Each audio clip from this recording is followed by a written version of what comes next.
I received a frantic call from mall security 3 hours after my mother and sister took my 6-year-old daughter Emma to the Riverside Mall.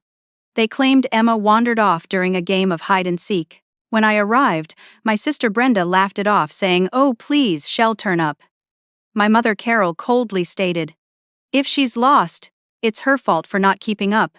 Mall security reviewed footage showing Carol and Brenda deliberately walking away from Emma in the food court, leaving her alone and confused, looking around for them.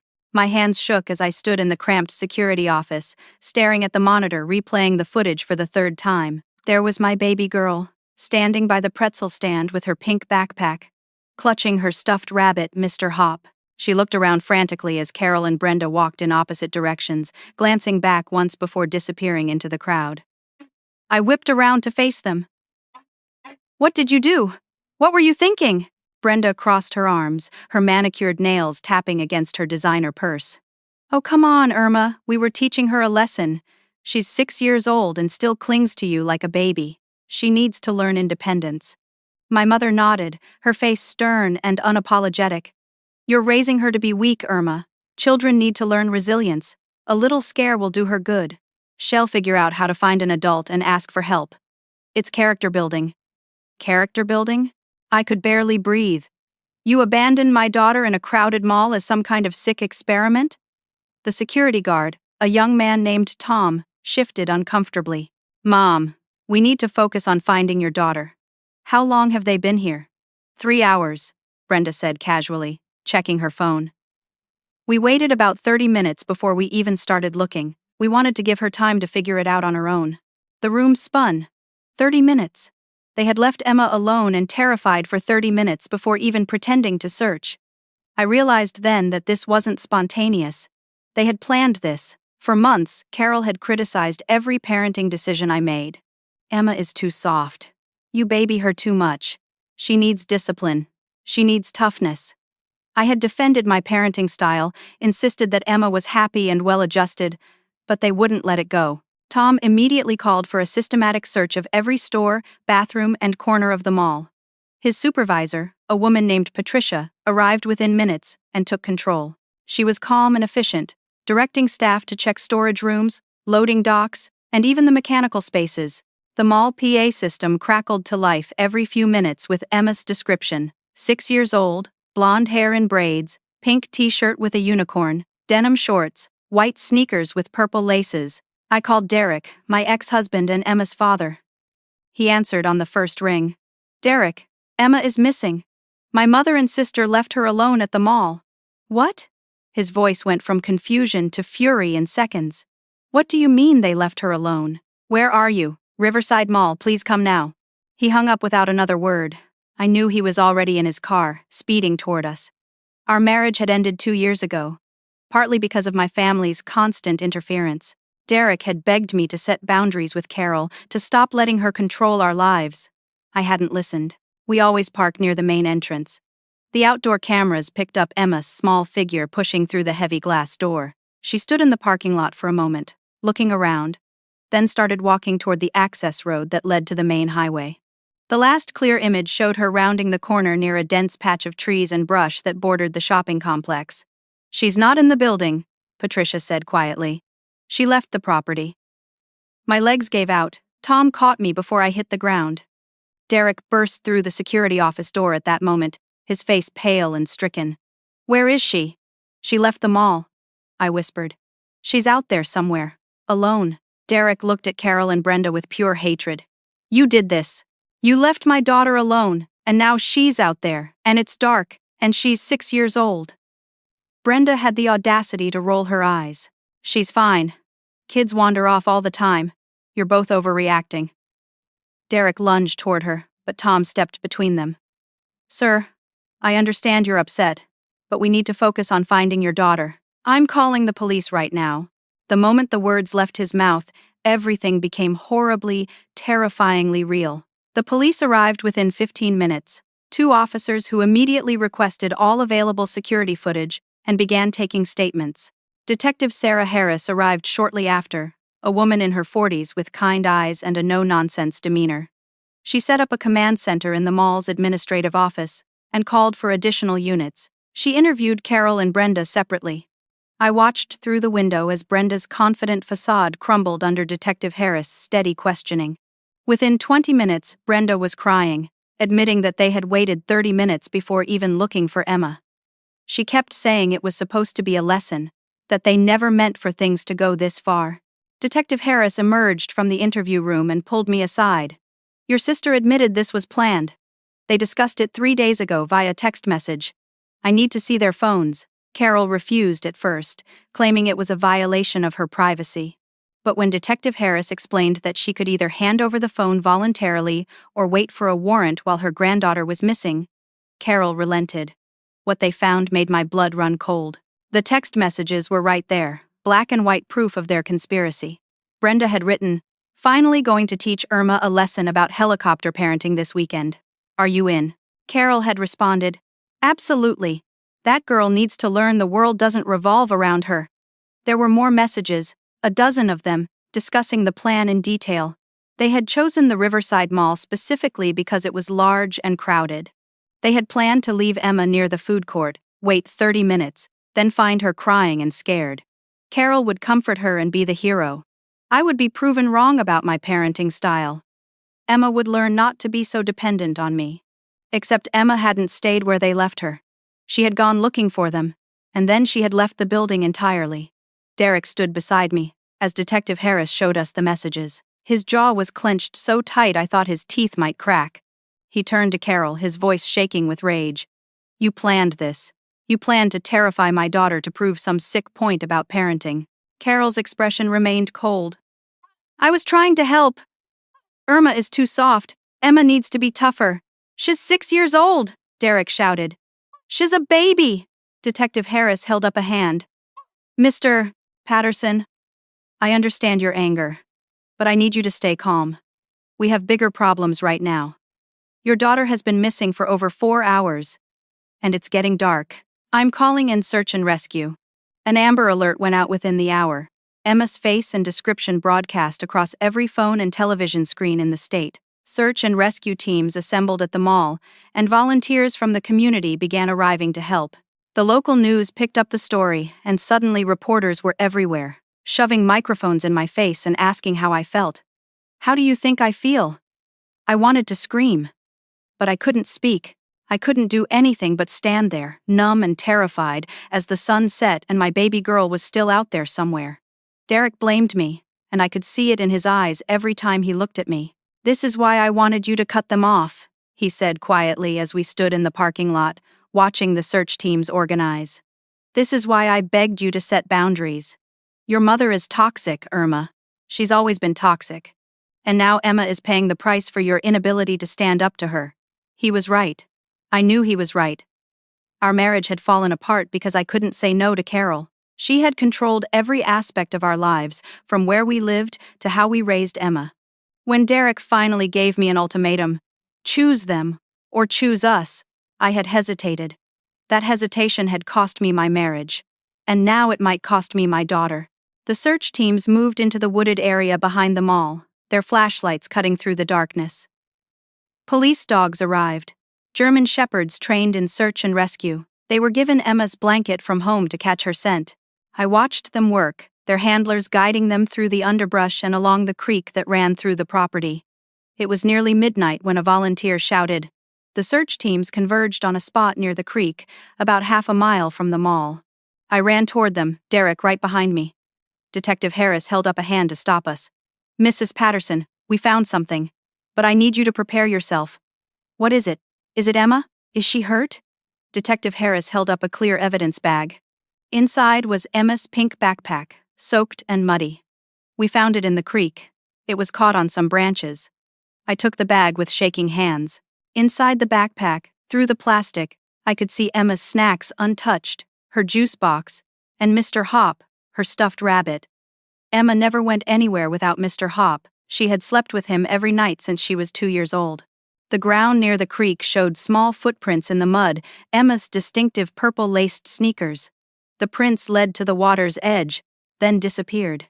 The search teams waded into the creek with poles and lights, checking the depth, looking for any sign of her. But there was nothing. No Emma. just her backpack and her footprints ending at the water. Derek collapsed to his knees, sobbing. I stood frozen, unable to process what I was seeing. This couldn't be happening. This couldn't be real. Detective Harris put a hand on my shoulder. We're going to keep searching through the night. I have dive teams coming in at first light. We're going to find her, Mrs. Patterson. We're not giving up. But the look in her eyes told me she was preparing for the worst. Dawn broke cold and gray over the search area. I hadn't slept. None of us had.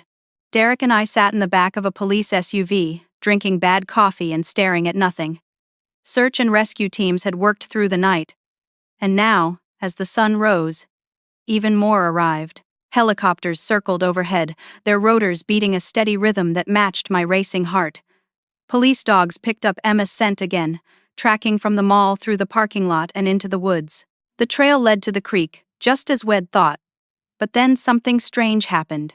The dogs lost the scent at the water's edge, circled back, then picked up a different trail leading away from the creek toward an abandoned maintenance shed about 200 yards into the woods. At 8 in the morning on the second day, Detective Harris came to find me. Her face was grim, and I knew before she spoke that whatever she had to tell me was bad. Mrs. Patterson, we need to talk, privately. Derek insisted on coming with me. We followed Detective Harris to a quiet corner of the command tent they'd set up in the mall parking lot. She took a deep breath before speaking.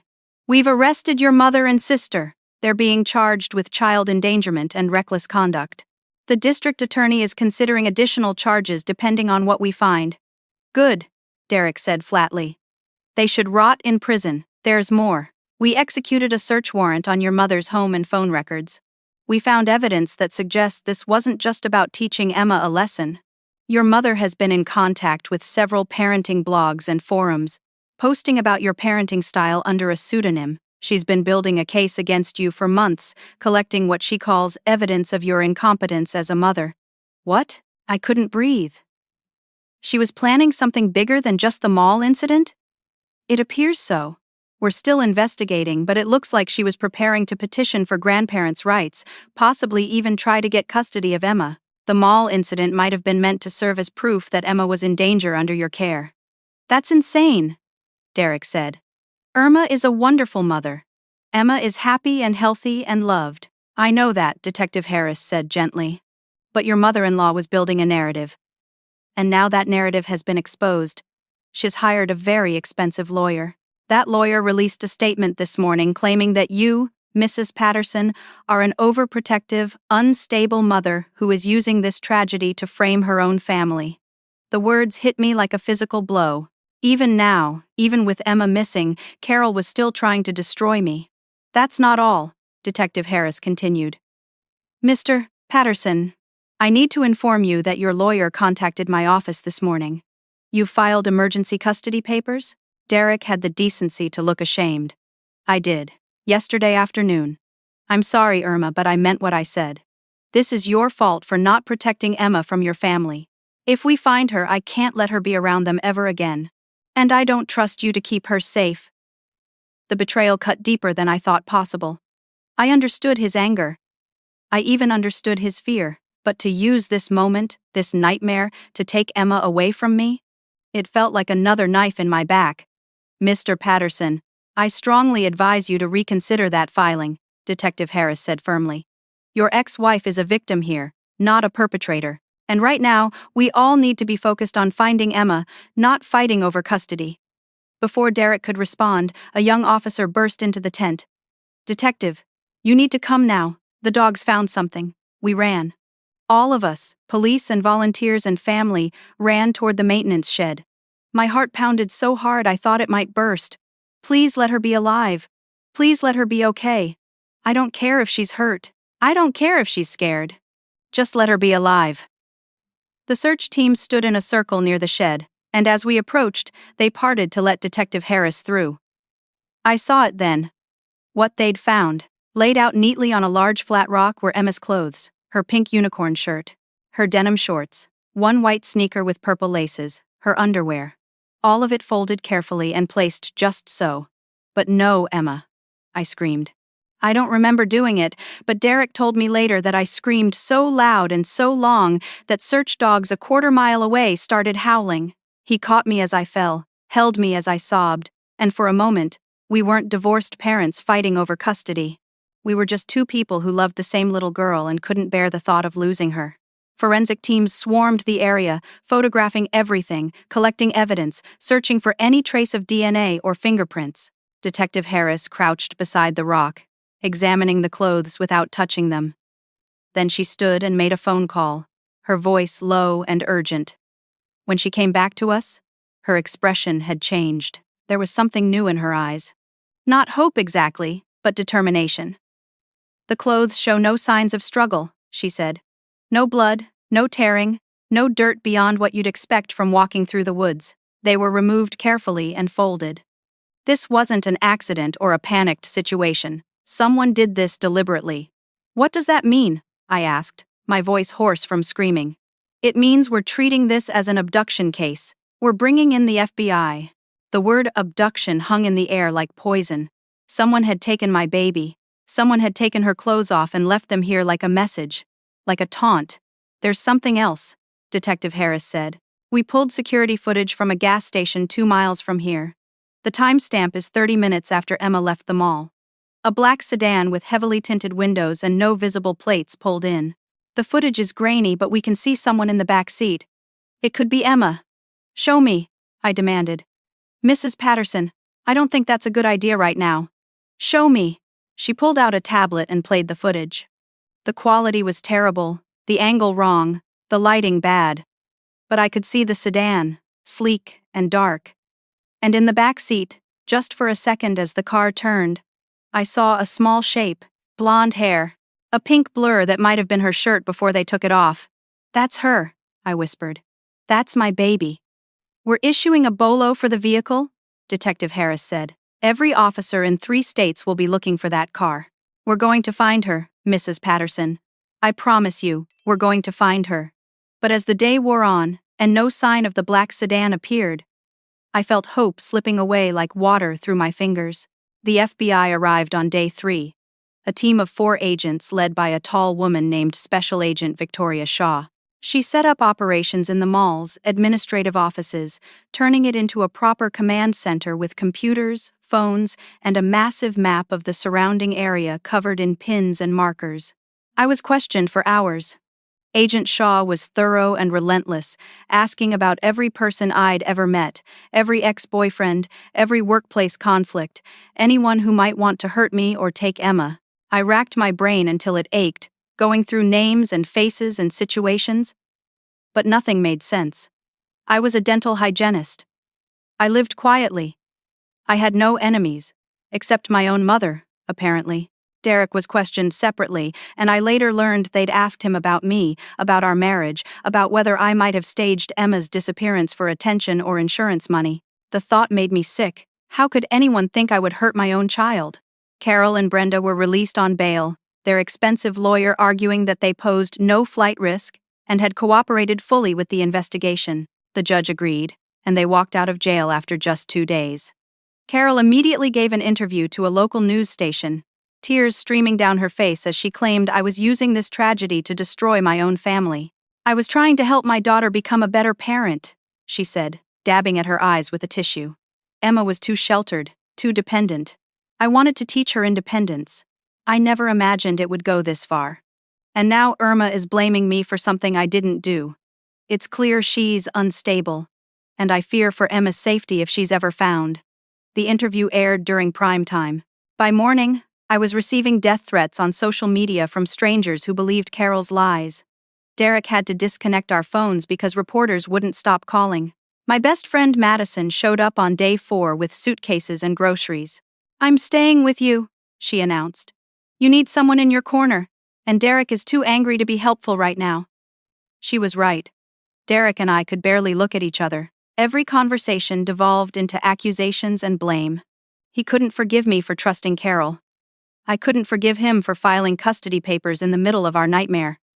Madison helped me go through Emma's room, something I hadn't been able to do since she disappeared.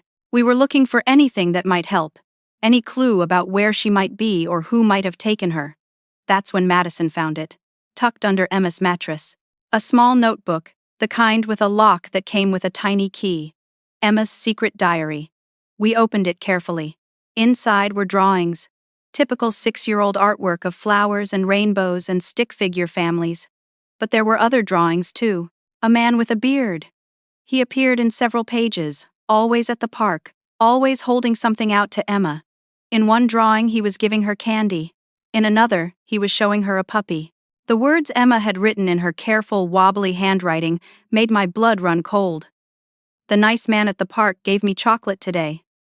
He asked me questions about my family. Grandma said he was a friend. Madison and I looked at each other in horror. Carol had been taking Emma to the park.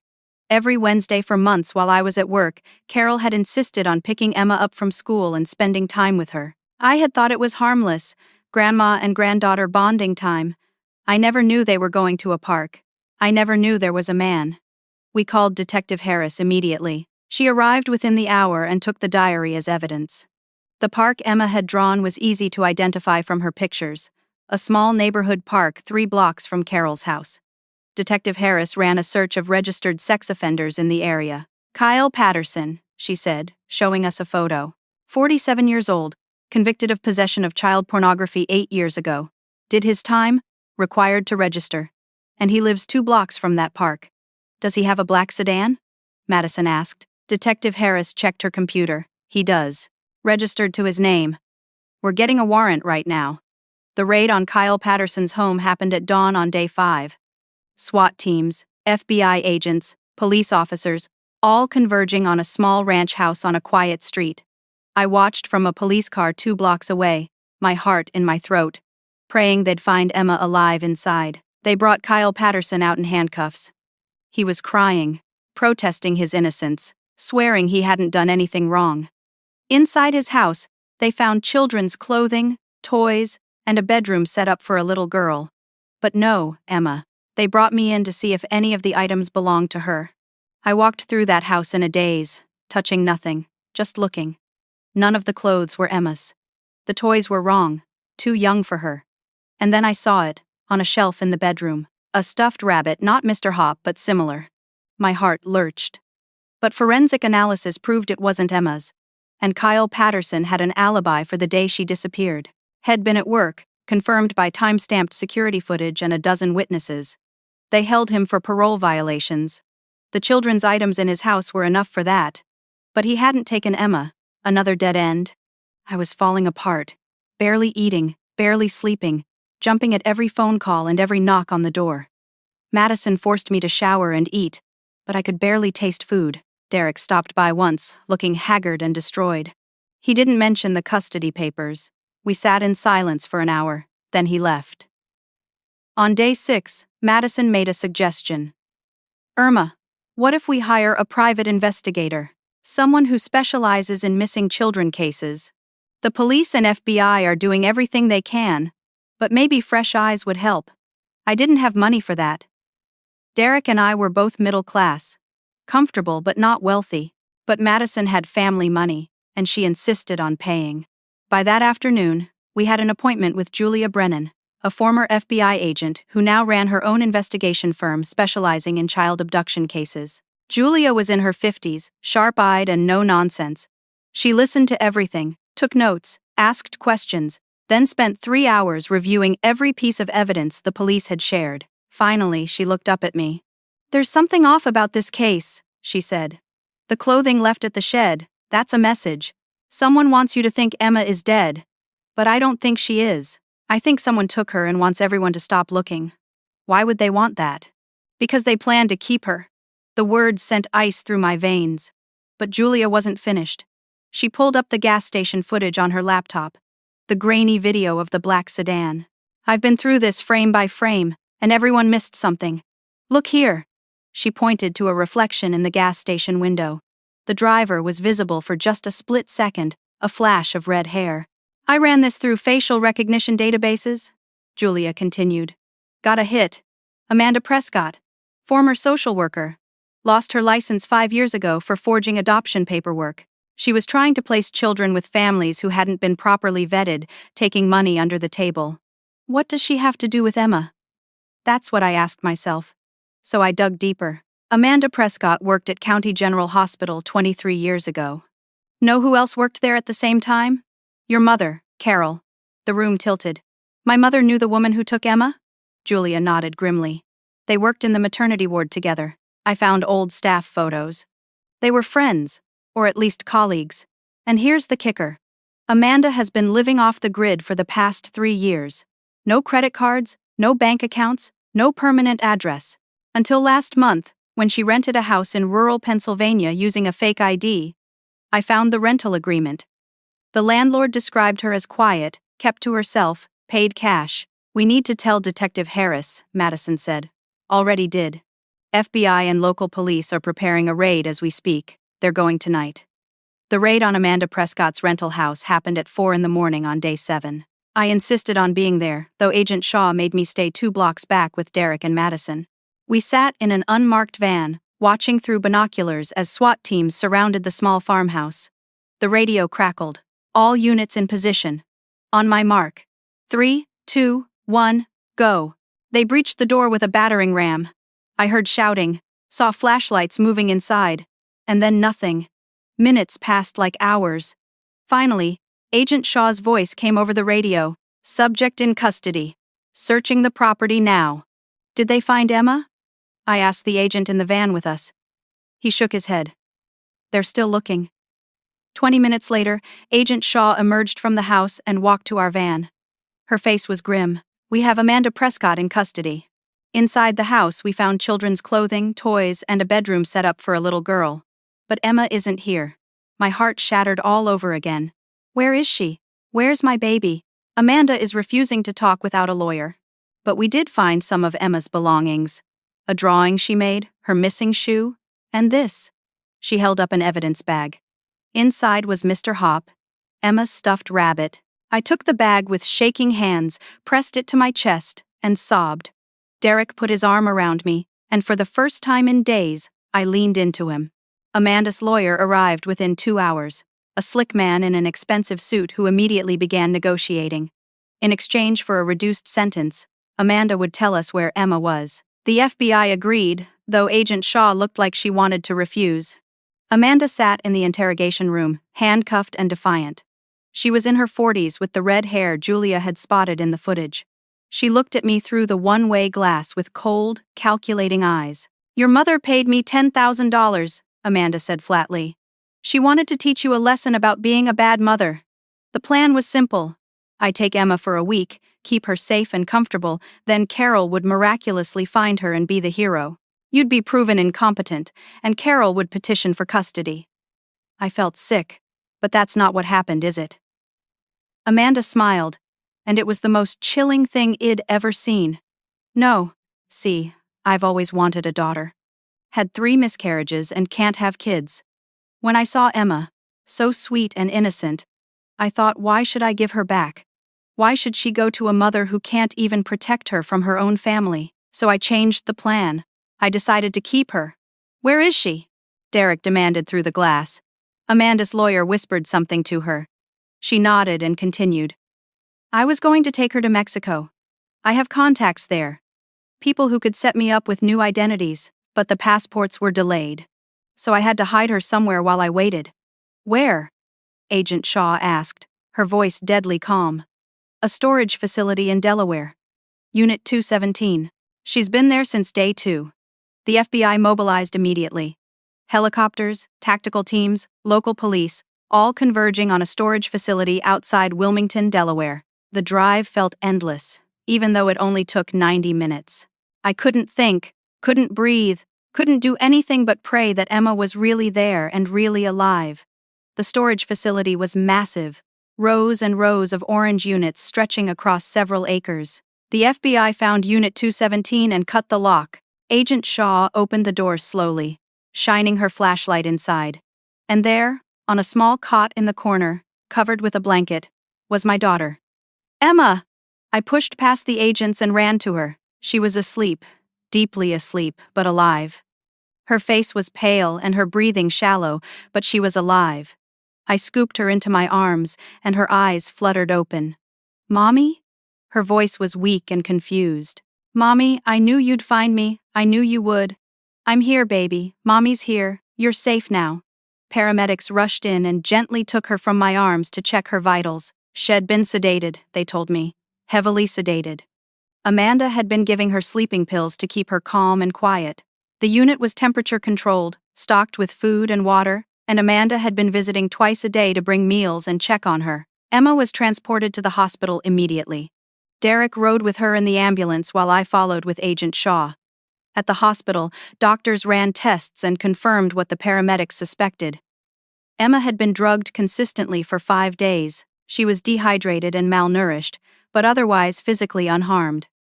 The psychological damage would take longer to assess. Derek and I sat on either side of Emma's hospital bed, holding her hands as she slept naturally for the first time in days. The sedatives were wearing off, and the doctors assured us she'd wake up soon. When she finally did, she looked at both of us and started crying. I thought Grandma was playing a game. I thought she was going to come back, but she never did. And then the nice lady said she was my new mommy, and I said no, I already have a mommy. And she gave me medicine that made me sleepy. Derek's face crumpled, and he pressed his forehead against Emma's hand. I'm so sorry, sweetheart. I'm so sorry this happened to you. Where's Grandma? Emma asked. Is she mad at me? No, baby, I said, smoothing her hair back from her face. Grandma made a very bad choice, and she's not going to be around anymore.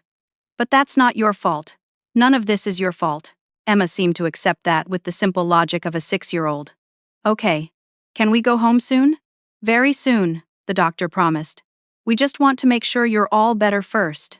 As Emma fell back asleep, Derek looked at me across her bed. I'm withdrawing the custody filing. I was wrong, Irma. I was angry and scared. And I blamed you when I should have been blaming the people who actually did this. You're a good mother. Emma knows that. I know that.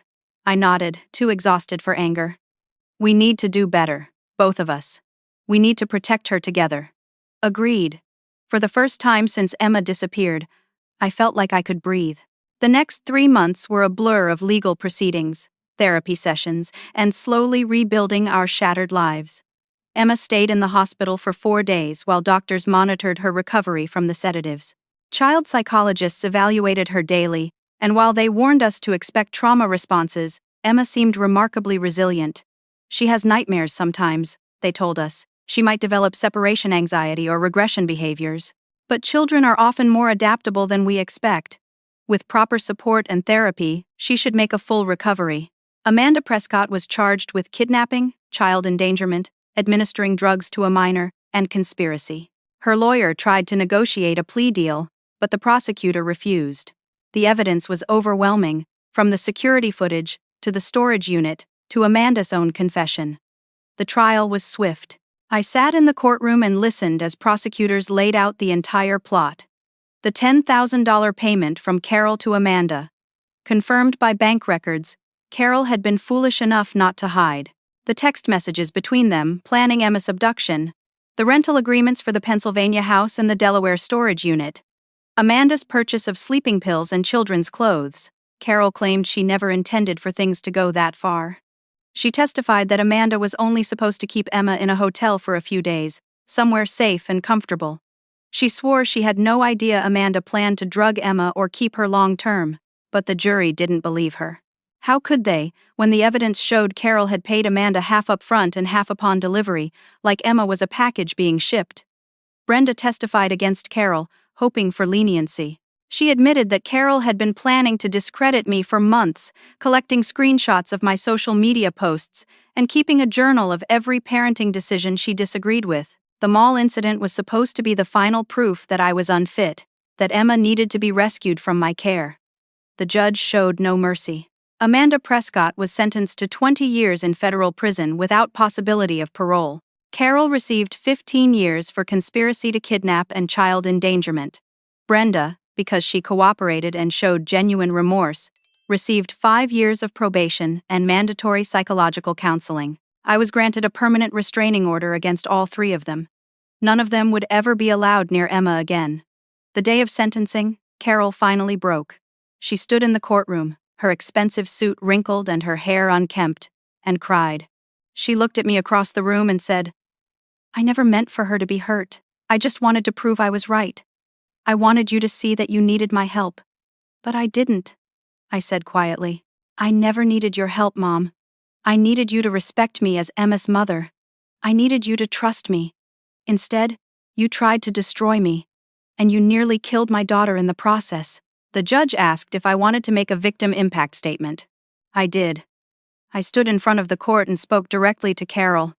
You gave birth to me, but you were never really a mother. A real mother builds her daughter up. She doesn't tear her down. A real mother trusts her daughter to raise her own children.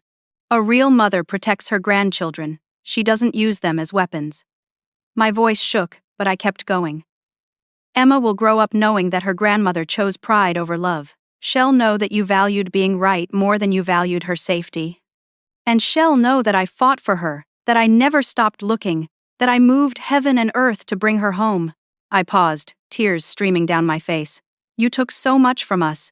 You took Emma's innocence and sense of safety. You took my ability to trust my own family. But you didn't take everything. Emma is alive. She's healing.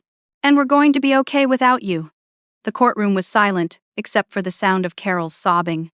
The judge thanked me for my statement and said, Mrs. Patterson, your strength and grace in the face of unimaginable betrayal is commendable. I hope you and your daughter find peace and healing. As they led Carol away in handcuffs, she looked back at me one last time. I'm sorry, she mouthed. But it was too late for sorry. Derek stood beside me as we left the courthouse. Had been to every hearing, every proceeding, presenting a united front with me despite our divorce. We'd been going to family therapy together with Emma, learning how to co-parent effectively and rebuild trust. Outside, reporters swarmed us with questions. Derek held up a hand. My ex-wife and I have a short statement. We want to thank the FBI, local police, Detective Sarah Harris, and especially Private Investigator Julia Brennan for bringing our daughter home. We want to thank the community for their support during the darkest days of our lives. And we want to say to any parent dealing with toxic family members, set boundaries, protect your children, trust your instincts. We didn't, and we almost lost everything. I added, Emma is safe, happy, and healing. We ask for privacy as we continue to rebuild our lives. Thank you. We walked away from the cameras, got in Derek's car, and drove to pick up Emma from Madison's house where she'd been staying during the trial. When we arrived, Emma ran out with a huge smile on her face, wearing a purple dress and her hair in pigtails. Did the judge send Grandma away? She asked, as Derek buckled her into her car seat. Yes, sweetheart. For a very long time. Good, Emma said matter-of-factly. She was mean to Mommy. And she let that lady take me. I don't want to see her anymore. You don't have to, I promised. Never again. As we drove home, Emma chattered about her day with Madison, about the cookies they'd baked and the movie they'd watched. She seemed lighter somehow, as if a weight had been lifted. Her therapist said that children often process trauma differently than adults, that sometimes justice and closure help them heal faster than we expect. That night, after Emma was tucked into bed with Mr. Hop and a nightlight shaped like a moon, Derek and I sat on the porch with glasses of wine. I'm sorry I blamed you, he said quietly. I was scared and angry, and I lashed out at the wrong person. I'm sorry I didn't set boundaries sooner. You were right about my mother. You were always right. We both made mistakes, but we're fixing them now. We sat in comfortable silence, watching the stars come out one by one.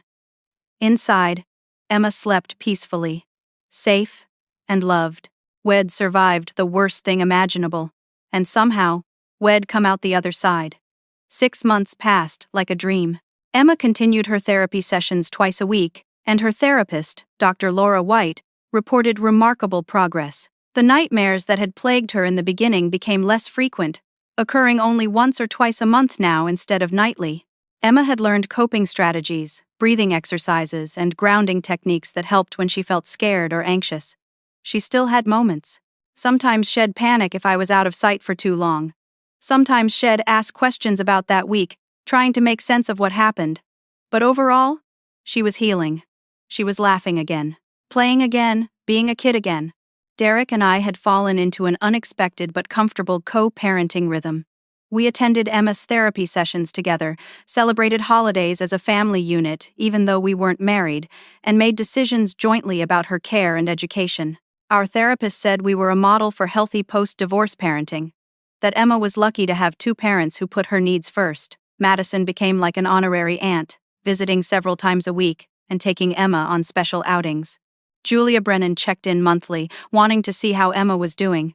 She'd become invested in our family's healing, and we considered her a friend now. But the real turning point came 4 months after the trial. I'd been struggling with guilt and shame, replaying every decision I'd made, wondering how I'd missed the signs of Carol's manipulation. My own therapist helped me understand that I'd been a victim too. Raised by a narcissistic mother, Wood trained me from childhood to doubt myself and defer to her judgment. "It's not your fault," my therapist said over and over. "You were groomed to accept her abuse as love. Breaking free from that takes tremendous courage." I started a blog about my experience, not using real names but sharing the emotional journey of surviving family betrayal and nearly losing a child. I wrote about setting boundaries, recognizing toxic relationships, and learning to trust my own instincts as a mother. The blog went viral within weeks. Messages poured in from parents dealing with similar situations, grandparents who overstepped boundaries, family members who refused to respect parenting decisions. I responded to as many as I could, offering support and validation and resources for therapy and legal help. A publisher reached out, wanting me to turn the blog into a book. I was hesitant at first, but Derek encouraged me. "Your story could help thousands of families," he said. "Emma's trauma doesn't have to be meaningless. You can turn it into something that protects other children." So I started writing. Every evening after Emma went to bed, I'd sit at my laptop and pour out the story. All the pain and fear and ultimate triumph. Writing became cathartic, a way to process everything we'd been through. Emma thrived in first grade. She made friends easily, joined a dance class, and discovered a love for art. Her teacher said she was bright and creative, with no signs of the trauma she'd endured. "Kids are resilient," the teacher told me during a parent conference. "Emma knows she's loved and safe. That makes all the difference." One Saturday in November, Derek suggested we take Emma on a healing vacation. "Somewhere she picks," he said. "Somewhere that makes her happy and helps her create new, positive memories." We let Emma choose. She thought for all of 2 seconds before shouting, "Disney World, I want to see the princesses and go on rides and eat ice cream for dinner." Derek and I laughed. "Disney World it is," he said. We spent a week in Orlando, just the three of us. It wasn't about getting back together. We'd both moved on and were content as co-parents. But it was about showing Emma that her parents loved her and could be a team for her. We rode every ride she wanted, met every character, and yes, let her eat ice cream for dinner one night. On our last evening there, we watched the fireworks from Main Street. Emma sat on Derek's shoulders while I stood beside them, and for the first time in months, I felt truly at peace. We'd survived. We'd come through the fire, and we were okay. Emma fell asleep between us on the flight home, exhausted and happy, clutching a stuffed Mickey Mouse and wearing her princess tiara. I looked at her peaceful face and felt overwhelming gratitude, not for what happened, never for that, but for the fact that we'd gotten her back. That she was here, alive and healing. A week after we returned, Emma came home from school excited about a writing assignment. "We had to write about someone brave," she said. "So I wrote about you, Mommy." She showed me the paper, covered in her careful handwriting and crayon drawings. "My mommy is brave because when I was lost, she never stopped looking for me. She fought bad people and saved me. She's the best mommy in the world." I held that paper and cried, the good kind of tears for once. That night, after Emma was in bed, I sat in the backyard with a cup of tea and thought about everything we'd learned. About how family isn't always blood. About how the people who are supposed to love us can sometimes be the ones who hurt us most. About how setting boundaries isn't selfish, it's essential. I thought about Carol, sitting in a prison cell, and felt nothing. Not anger anymore. Not pain. Just a sad kind of emptiness for the relationship we'd never had. The mother she'd never been. But mostly, I thought about Emma. About her resilience and strength. About how trauma hadn't broken her, it had revealed just how tough she really was. About how love, real love, the kind that protects and nurtures and respects, can heal almost anything. The next weekend, Emma and I planted a tree in the backyard together. It was a weeping willow, symbolizing resilience and healing. Emma hung a small wooden sign on it that Madison had helped her make. It said, "We survived," in careful hand, painted letters. "We water it together," I said, kneeling beside her in the dirt. "And we watch it grow. Just like you're growing, getting stronger every day. Will it get really big, Mommy? Really big. It'll be here long after you're grown up with your own kids." Emma smiled and patted the dirt around the roots. "I'm going to tell my kids about this tree, about how we planted it after Grandma was mean and the lady took me. And I'll tell them that even when scary things happen, if you're brave and your mommy loves you, everything turns out okay." Her simple wisdom made my heart ache in the best way. Yes, baby, that's exactly right. That evening, as Emma played in the yard with Scout, the golden retriever puppy Derek had surprised her with last month as a therapy dog, I watched her run and laugh and just be a kid. The past 6 months had changed all of us. We'd been through hell and come out the other side. I'd learned that I was stronger than I thought, that I could survive anything as long as Emma was safe. I'd learned that sometimes the family you choose, like Madison and Julia, is more important than the family you're born into. I'd learned that forgiveness is a choice, not an obligation, and that some betrayals are too deep to forgive. Most importantly, I'd learned that I was a good mother. Not perfect, never perfect, but good. I loved Emma fiercely. I protected her. I fought for her. And that was enough. That would always be enough. Derek stopped by that evening to pick up Emma for his week. We'd arranged split custody that actually felt balanced and healthy. As he loaded her overnight bag into his car, he turned to me. "You know what I realized?" he said. "We're going to be okay. All of us. Different than before, maybe better in some ways. But okay." "Yeah," I said, watching Emma hug Scout goodbye. "We really are." After they drove away, I went inside and opened my laptop. The book was nearly finished. Just a few more chapters to write. I titled the final chapter, "What I Learned About Love and Strength." I wrote about how real family protects each other, not tears each other down. About how a mother's greatest power isn't in being perfect. It's in being present and willing to fight for her children. About how setting boundaries with toxic people isn't cruel. It's necessary for survival. About how forgiveness is a gift we give ourselves, but it's not required, especially for those who aren't truly sorry. I wrote about Emma's journey from terrified victim to thriving survivor, about how Shed taught me that healing is possible even after unimaginable trauma, about how children are often braver and stronger than we give them credit for. And I wrote about myself, about the woman I'd become through this nightmare. Stronger, more confident, unwilling to ever again let anyone make me doubt my worth as a mother. I would never let anyone make me feel small or incompetent. I would trust my instincts. I would protect my daughter above all else. The final lines wrote themselves. If you're reading this and seeing yourself in my story, if you have family members who undermine you or relationships that drain you or people who use guilt and manipulation to control you, please hear this. You deserve better. Your children deserve better. It's not wrong to set boundaries. It's not selfish to choose your own family's well-being over toxic relatives. It's not cruel to walk away from people who hurt you, even if they're blood. I will never let anyone make me doubt my worth as a mother again. And I will spend every single day showing Emma that she is safe, cherished, and believed. That's what real family does. That's what real love looks like. I saved the document and closed my laptop. Through the window, I could see the weeping willow swaying gently in the evening breeze, its branches already growing stronger. Just like us. 1 year after that terrible day at the mall, Emma and I stood together looking at that tree. It had grown several feet, its roots deepening, its branches reaching toward the sky. Emma was taller too, 7 years old now and thriving. Her nightmares had stopped completely. Her therapist said she was one of the most well-adjusted children Shed ever worked with. "Look how big it got, Mommy," Emma said, touching the trunk gently. "Just like you," I said, wrapping my arm around her shoulders, strong and beautiful and reaching for the sky. "Do you think we'll always remember?" Emma asked. "About what happened?" "Well, remember," I said. "But it won't make us sad anymore. It'll remind us how strong we are, how much we love each other, how we survived something terrible and came out okay. Better than okay," Emma said with the confidence of a child who knows she's loved. We came out great. She was right. Against all odds, despite everything we'd been through, we had come out great. Different, changed, but great.